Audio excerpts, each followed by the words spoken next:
बिस्मिल्लाहिर्रहमानिर्रहीम, अस्सलाम वालेकुम and welcome back to my channel. आज के लेक्चर में हम मेमोरी को मज़ीद एक्सप्लोर करने जा रहे हैं कि मेमोरी क्या है। चैप्टर नंबर 2 जैसे कि हम ने स्टार्ट किया था। लास्ट लेक्चर में हमने volatile and non volatile memories को डिस्कस किया था और हमने उनकी फंक्शनैलिटी, उनकी वर्किंग पे हमने बात की थी कि वो किस तरह काम करती हैं या उनका डिपेंड किस पे होता है, कौन सी मेमोरी का होता है, कौन सी मेमोरी का नहीं होता। आज हम डिस्कस करने जा रहे हैं फिर से मेमोरी को कि कंप्यूटर के अंदर जो मेमोरीज़ यूज़ होती हैं, कितने टाइप की या कितनी कैटेगरीज़ की मेमोरी यहाँ पे अवेलेबल हैं। तो आइए देखते हैं कि कंप्यूटर में कौन सी मेमोरीज़ होती हैं और कौन सी मेमोरी क्या काम करती है, किस तरह काम करती है। सबसे पहले हमारे पास memory.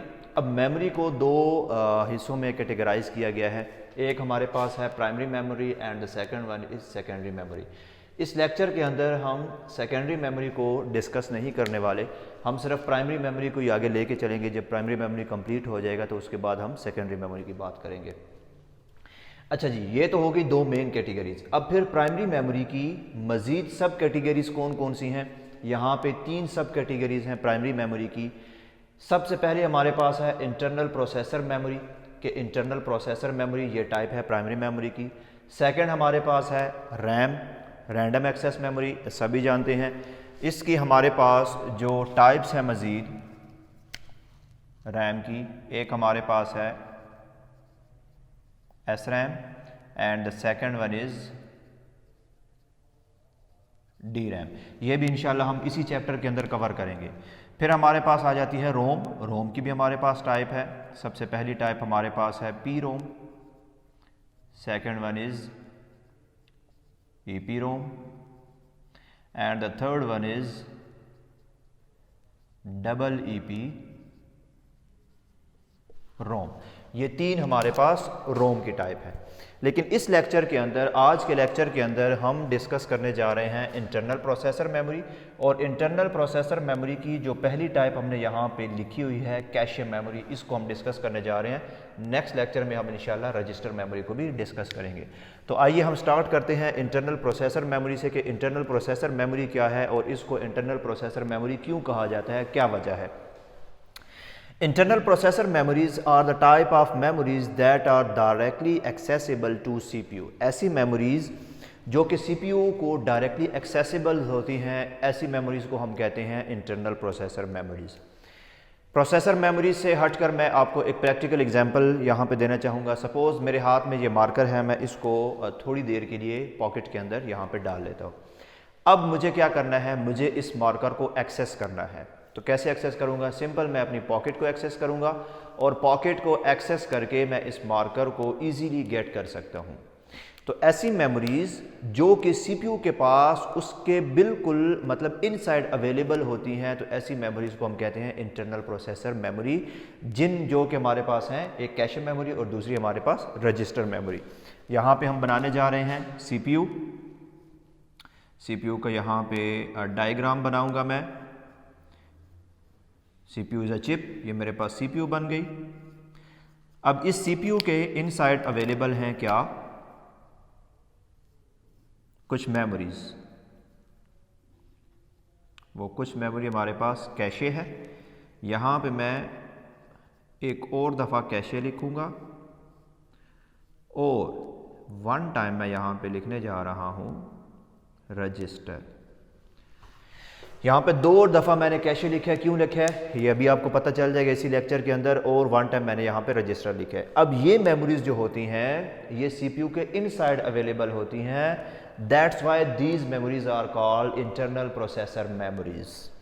These memories are very fast. ये फास्ट इस वजह से होती हैं क्योंकि ये इनका जो एक्सेस टाइम होता है, रिट्रीव टाइम या फेचिंग टाइम जो होता है बहुत ही ज़्यादा कम होता है। इस वजह से हम कहते हैं कि ये फास्ट मेमोरी है। जैसे कि मैंने आपके सामने एक प्रैक्टिकल ड्रा किया कि मैं क्या करता हूँ, अगर मुझे एक मार्कर को एक्सेस करना था, मैं सिंपल अपनी पॉकेट को एक्सेस किया और वहीं से मैंने उस मार्कर को गेट किया बग़ैर किसी टाइम लगाए। अब एक और चीज़ है जो कि मुझसे कुछ फासले पे पड़ी हुई है, तो मैं क्या करूँगा, मुझे वो फासला तय करना है, मुझे उस जगह पे जाना है, वहाँ से जाके उस आइटम को, उस प्रोडक्ट को मैंने उठाना है।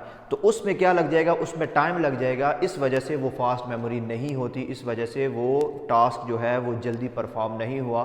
तो इस वजह से हम कहते हैं कि ये फास्ट मेमोरीज़ हैं, कि ये टाइम नहीं लेती, बग़ैर किसी टाइम के आप अपने डेटा तक पहुंच सकते हैं। तो आइए जी, इंटरनल प्रोसेसर मेमोरी हमने देखा कि क्यों होती है, क्या होती है, इसको हम क्यों इंटरनल कहते हैं। अब इंटरनल प्रोसेसर मेमोरी की पहली टाइप हमारे पास है कैशे मेमोरी। कैशे मेमोरी हमारे पास एक शॉर्ट क्वेश्चन है जो कि अक्सर पेपर में आ जाता है। क्या होती है कैशे मेमोरी? इसको पहले हम वहाँ पे डिस्कस करने से पहले अगर मैं यहाँ पे आपको जनरल से डिस्कस में बता दूँ कि कैशे मेमोरी क्यों यूज़ की गई है कंप्यूटर के अंदर, या उसकी ज़रूरत क्यों पड़ी है। अगर कंप्यूटर के अंदर कैशे मेमोरी ना होती तो बहुत ही ज़्यादा प्रोसेसिंग टाइम होता, बार बार एक चीज़ को प्रोसेस करने में टाइम लगता। ओवरऑल परफॉर्मेंस जो होती हमारे पास लैपटॉप कंप्यूटर की या सिस्टम की, तो क्या होती, बहुत ही ज़्यादा लो हो जाती। इस ओवरऑल परफॉर्मेंस को बेटर बनाने के लिए कंप्यूटर के अंदर कैशे मेमोरीज को यूज़ किया गया है। अब कैशे मेमोरी क्या काम करती है? यहाँ पे एक यूज़र है जो क्या करेगा, जिसने एक एप्लीकेशन को ओपन करना है। अब वो एप्लीकेशन कुछ भी हो सकती है। सपोज़ मैं कहता हूँ यूज़र ने फेसबुक एप्लीकेशन पे क्लिक किया। जब फेसबुक एप्लीकेशन पे यूज़र ने क्लिक किया, अब वो फेसबुक एप्लीकेशन किसके पास जाएगी? सीपीयू के पास जाएगी। सीपीयू उस पे क्या करेगा? सीपीयू उस पे एप्लीकेशन पे प्रोसेसिंग करता है।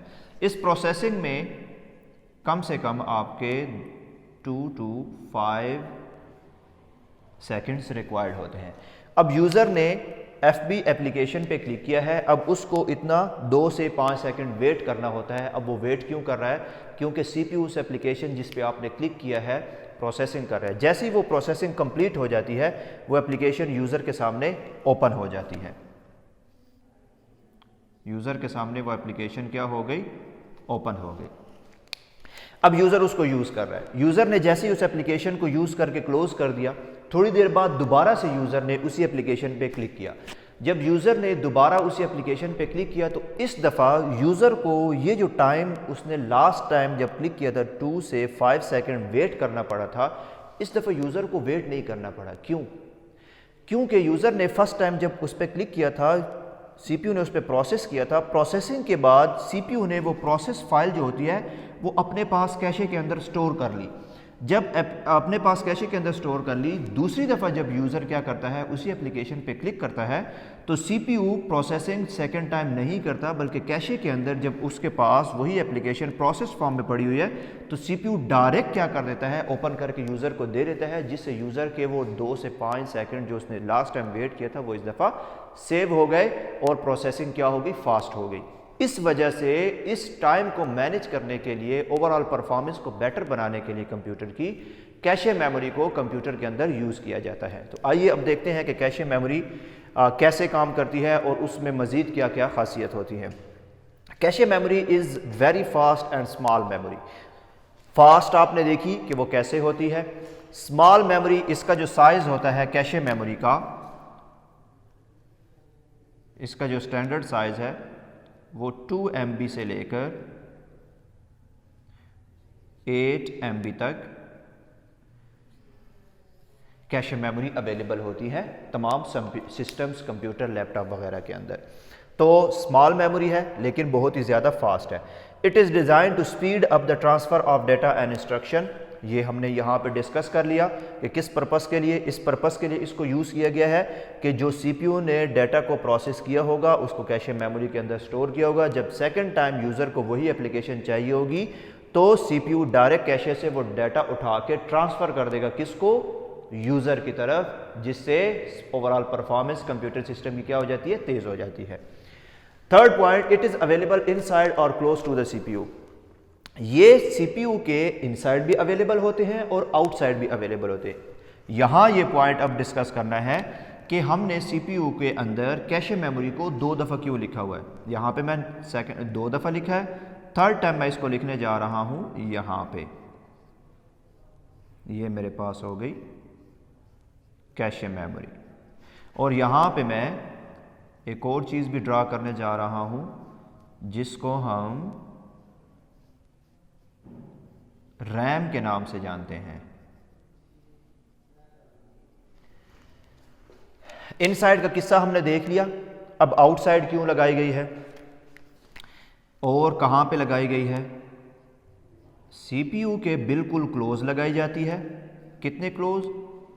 के रैम और CPU के दरमियान में इसको लगाया जाता है कि जब CPU क्या करता है, प्रोसेस्ड फॉर्म ऑफ डेटा को सर्च करता है। जब यूज़र ने क्लिक किया तो वो क्या करेगा, वो पहले CPU के अंदर मतलब अपने पास जो उसके कैशे मेमोरी होती है लेवल 1 एंड लेवल 2, उन दोनों में सर्च करेगा। जब CPU को वो प्रोसेस्ड फॉर्म ऑफ प्रोग्राम या डेटा लेवल 1 एंड लेवल 2 में नहीं मिलेगा तो CPU रैम की बजाय पहले क्या करेगा, लेवल 3 कैशे जो मेमोरी है उसको उसके पास देखेगा, सर्च करेगा। अगर उसके पास उसको अवेलेबल है तो वो यूज़र को उठा के वहाँ से ट्रांसफ़र कर देगा। अगर नहीं है तो फिर CPU क्या करेगा, फिर CPU अगर रैम की ऑप्शन है CPU के पास तो फिर CPU रैम के पास जाएगा, वहाँ से वो डेटा उठा के क्या करेगा, यूज़र को ट्रांसफ़र कर देगा।